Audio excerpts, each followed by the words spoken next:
মেদিনীপুর মেডিকেলের পর national medical college ফের বিতর্কে রিঙ্গাল ল্যাকটেড স্যালাইন।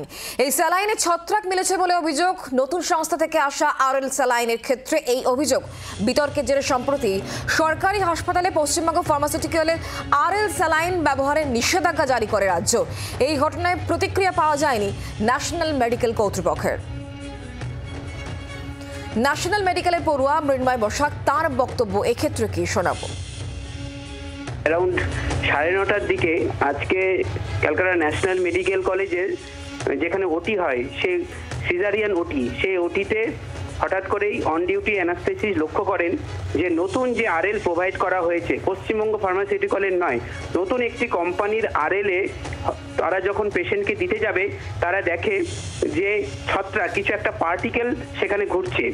তো আমাদের এটা দেখে খুবই অবাক লাগে যে কিভাবে যে নতুন কোম্পানি কিছুদিন আগেই আমরা দেখলাম মেদিনীপুর মেডিকেল কলেজে একটা দুর্ভাগ্যজনক ঘটনা ঘটলো। আরএল স্যালাইন নিষিদ্ধ আরএল স্যালাইন দেওয়ার ফলে একজন প্রসূতি মারা গেল এবং তার দায় জুনিয়র ডাক্তারদের উপর সিনিয়র ডাক্তারদের উপর চালিয়ে দেওয়া হলো। এই ঘটনার পরেও যে স্বাস্থ্য দপ্তরের ঘুম ভাঙেনি, তারা যে একেবারেই উদাসীন, আজকের ঘটনা সেটা প্রমাণ করলো।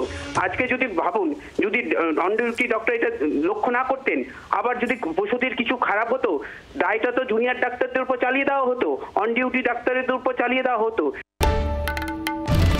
বাংলার আওয়াজ, বাঙালির আবেগ, জি 24 ঘন্টা।